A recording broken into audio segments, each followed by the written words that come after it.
Swiss German Storytime mit dem Thomas. Die Schatzinsel. Kapitel 19. Garnison im Pfollwerk.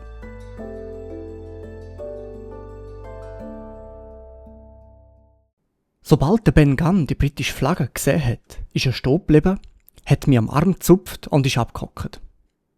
Also, hat er gesagt, da sind ja deine Freunde. Es ist eher wahrscheinlich, dass es Meuterer sind, habe ich geantwortet. Da, hat er gerufen, an einem solchen Ort wie da, woher niemals ein Mensch ausser einem Glücksgentleman kommt, würde Silver der Jolly Roger hissen. Darauf kannst du dich verlassen. Nein, das sind deine Freunde. Es hat Schläge gegeben und ich denke mir, deine Freunde haben die Oberhand behalten. Und sie sind jetzt an Land in dem alten Pfollwerk, wo vor Jahren und Jahren vom Flint gebaut worden ist. Der Flint, der hat Köpfchen gehabt. Wer nicht den Raum gesehen, er hat niemals seinesgleichen gehabt. Er hat von keinem Mensch Angst gehabt, der Flint. Nur der Silver. Der Silver ist so gescheit gesehen. Ja gut, das kann ja sehen, meinetwegen, habe ich gesagt. Umso mehr Grund, dass ich pressieren muss, um zu meinen Freunden zu kommen. Nein, Mat, nur nicht so pressant. Du bist ein guter Bub, daran zweifle ich nicht. Aber du bist doch schlussendlich nur ein Bub. Jetzt, der Ben Gunn ist pfiffig. Rum will mich nicht zu deinen Freunden bringen, zu denen du gehst. Rum reizt mich nicht. Zuerst muss ich dein Gentleman sehen, der als Gentleman geboren worden ist und muss sein Ehrenwort haben. Und vergess meine Worte nicht. Mehr immer mit Vertrauen. So musst du zu ihm sagen. Mehr immer mit Vertrauen. Und dabei kannst du ihn mal klüben.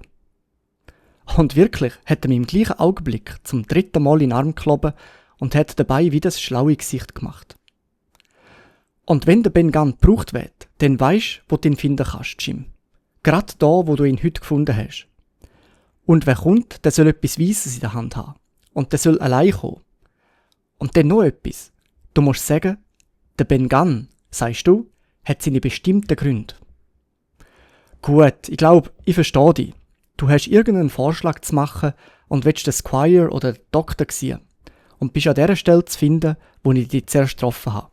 Ist das alles? Und wenn, hast du gemeint? Hat der Ben gesagt. Ja, von ungefähr am Mittag bis 6 Glasen. Gut. Und jetzt kann ich gehen? Du wirst doch nicht vergessen, hat er ängstlich gefragt. Mehr immer vertrauen. Und seine besonderen Gründe. So musst du es sagen. Seine besonderen Gründe, das ist die Hauptsache. Also, dann denke ich, du kannst gehen.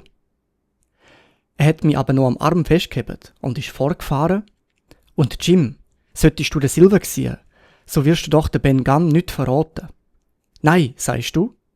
Kein 4 Ross würden aus der rausziehen.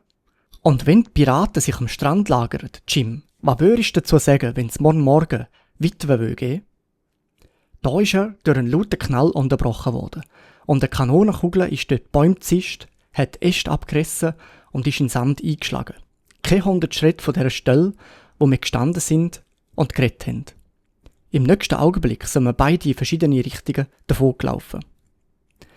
Eine Viertelstunde lang ist ein Schuss nach dem anderen über die Insel gedonnert. Kanonenkugeln sind krachend durch die Bäume gefahren. Ich bin von einem Versteck zum anderen gesprungen, die ganze Zeit von diesen schrecklichen Wurfgeschossen verfolgt. Wenigstens ist mir so vorgekommen. Aber gegen Ende vom Bombardement bin ich doch wieder ein bisschen zuversichtlicher geworden, auch wenn ich mich noch immer nicht in die Nähe vom Pfollwerk dürfen wagen, wo die Kugeln am häufigsten eingeschlagen sind. Nachdem ich einen Umweg in östliche Richtung gemacht habe, bin ich schlussendlich wieder unter den Bäumen am Strand gekrochen. Die Sonne ist gerade untergegangen, die Seebrise ist durchs Laub vom Wald gerauscht und hat die graue Oberfläche vom Ankerplatz gekräuselt. Die Eben hat grosse Fortschritte gemacht und weite Strecken Land sind freigelegen. Nach der Hitze vom Tag ist die Luft kühl geworden und ich habe ihre Kälte durch meine Jacke gespürt. Die Hispaniola ist immer noch an der gleichen Stelle von Anker gelegen. Aber vom Spitz von ihrem Hauptmast hat der Jolly Roger geflattert, die schwarze Seeräuberflagge. Während ich übergeschaut habe, ist wieder ein roter Blitz von der Kanone gekommen und ein Knall, der von den Bergen wiedergehalten hat und eine Vollkugel ist durch die Luft tanzt. Es ist der letzte Schuss von der Kanonade gewesen. Ich bin noch eine Weile in meinem Versteck gelegen und habe das Streiten der Meuterer beobachtet, nachdem sie den Angriff eingestellt hatten. Ein paar Leute haben mit Bieli auf einen Gegenstand geschlagen, der am Strand in der Nähe vom Pfahlwerk gelegen ist. Wie ich später entdeckt habe, ist es die unglückselige Jolle gewesen. In der Ferne, dicht an der Flussmündung, hat ein grosses Feuer gelodert, dem seine rote Glut durch die Bäume geschonen hat, und zwischen der Stelle und dem Schiff ist eine der Gigs fortwährend hin und her gefahren. Die Matrosen, die ich zuletzt so verdrießlich gesehen habe, haben beim Rudern gejauchzt wie Kinder. Aber in ihrer Stimme war ein Ton, der auf Rum schliessen lassen.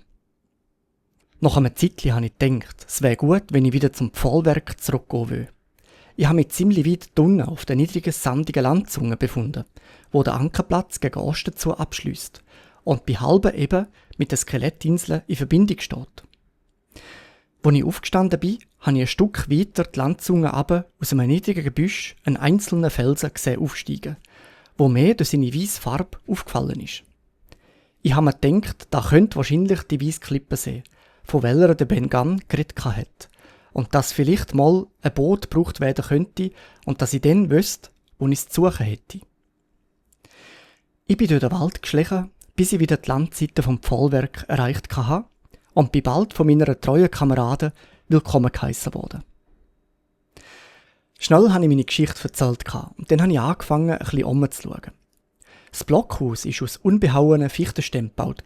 Das Dach, die Wände und der Fußboden. Der letztere hat sich an verschiedenen Stellen 1 oder 1,5 Fuß hoch über dem Sandgrund befunden. An der Tür war ein Vorbau und an dieser Stelle hat sich ein kleiner Quell in einen recht eigentümlichen Pelter ergossen. Es war nämlich nichts weiter als ein grosser, eisiger Schiffskessel, dem sein Boden rausgeschlagen war und der man im Sand eingeloggt hat. Im Haus war noch viel mehr vorhanden als die kahlen Wände, aber im Ecken ist ein Stein gelegen, der als Herd benutzt worden ist, und auf dem ist ein rostiger, eisiger Korb gestanden, in welchem das Holz brennt hat. Die Abhänge vom Hügel und der ganze Innenraum vom Pfahlwerk sind gelichtet worden, und mit den gefällten Bäumen hat man das Blockhaus erbaut. An den Stümpfen haben wir noch sehen, was für ein schöner hoher Wald dort zerstört worden ist. Ein grosser Teil vom Erdreich ist vom Regen weggewaschen worden, nachdem die Bäume es nicht mehr zusammengehebt haben.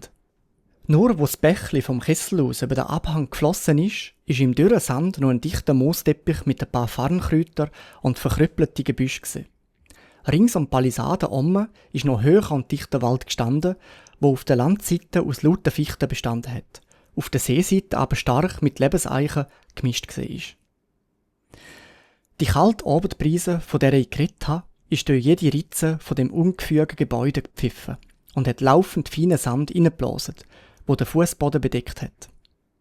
Den Sand haben wir in den Augen gehabt, in den Zehen gehabt, Sand in unserem Znacht, und auf dem Boden vom Kessel hat im Quellwasser Sand getanzt, das genauso ausgesehen hat wie eine Mehlsuppe, die angefangen zu kochen. Unser Chemie hat ein viereckiges Loch im Dach gebildet. Nur ein kleiner Teil vom Rauch ist durch das abgezogen. Der Rest hat das ganze Haus erfüllt, so dass wir fortwährend husten und die Augen reiben. Dazu ist noch gekommen, dass der Gray, der neue Mann, das Gesicht verbunden hatte. Er hat bei der Balgerei mit den Meutern einen Hieb in die Backe bekommen. Und an der Wand ist der arme, alt Tom Redruth gelegen, noch unbeerdigt, steif und starr unter dem Union Jack. Wenn wir nichts zu tun hätten, hätten wir die Nerven verloren. Aber der Kapitän Smollett war nicht der Mann, der eine solche Unvernünftigkeit zulassen hat. Die ganze Mannschaft ist aufgerufen und von ihm in Wachen eingeteilt worden. Der Doktor, der Gray und ich haben eine Wache gebildet, der Squire, der Hunter und der Joyce die andere. So müde wir alle gesehen sind doch 2 rausgeschickt worden, zum Brennholz zu holen. 2 andere mussten ein Grab für den Redruth machen. Der Doktor ist zum Koch ernannt worden. Ich bin als Schildwach an die Tür gestellt worden. Und der Kapitän selber ist vom einen zum anderen gegangen, hat uns Mut zugeredet und hat mit Hand angelegt, wo es nötig war. Von Zeit zu Zeit ist der Doktor an die Tür gekommen, um ein bisschen frische Luft zu schöpfen und seine Augen zu kühlen, wo der Rauch ihm fast aus dem Kopf getrieben hat. Und jedes Mal, wenn er das tun hat, hat er ein Wort für mich gehabt. Der Kapitän Smollett, hat er bei so einer Gelegenheit gesagt, ist ein tüchtigerer Mann als ich. Und wenn ich so etwas sage, so will da was heissen. Ein anderes Mal ist er gekommen und ist eine Weile still gewesen. Dann hat er den Kopf auf die eine Seite gelegt, hat mich angeschaut und gefragt, ist der Ben Gunn ein vernünftiger Mensch? Ich weiss nicht, Herr Doktor. Ich bin nicht ganz sicher, ob er seinen Verstand noch hat. Wenn in dieser Beziehung irgendein Zweifel besteht, so hat er ihn, hat der Doktor geantwortet. Ein Mensch, der 3 Jahre lang auf einer unbewohnten Insel war und an seinen Nägeln gekaut hat, Jim, der kann nicht so vernünftig erscheinen wie du oder ich. Das kann man nicht erwarten. Es liegt in der menschlichen Natur. Hast du etwas davon gesagt, dass er besondere Lust hätte, etwas zu essen? Ich glaube, Käse. Jawohl, Herr Doktor, Käse. Also, Jim, doch hast du gesehen, dass es manchmal für etwas gut ist, wenn ein Mensch Wert auf gutes Essen legt. Du hast doch mal meine Schnupftabakdose gesehen, nicht wahr? Aber du hast mich nie schnupfen gesehen. Der Grund davon ist, dass ich in meiner Dose keinen Schnupftabak, sondern immer einen Stock Parmesankäse bei mir trage. Das ist ein Käse, der in Italien gemacht wird. Sehr nahrhaft. Also, da ist etwas für den Ben Gunn. Vor mir für die Nacht hergehockt sind, haben wir den alten Tom im Sand begraben und sind eine Weile barhäuptig im Abendwind um sein Grab herumgestanden. Ein Haufen Fichtenholz ist ins Blockhaus gebracht worden, aber nach dem Kapitän seiner Meinung noch lange nicht genug. Er hat den Kopf geschüttelt und gesagt, wir müssen uns am nächsten Morgen noch fleissiger anstrengen.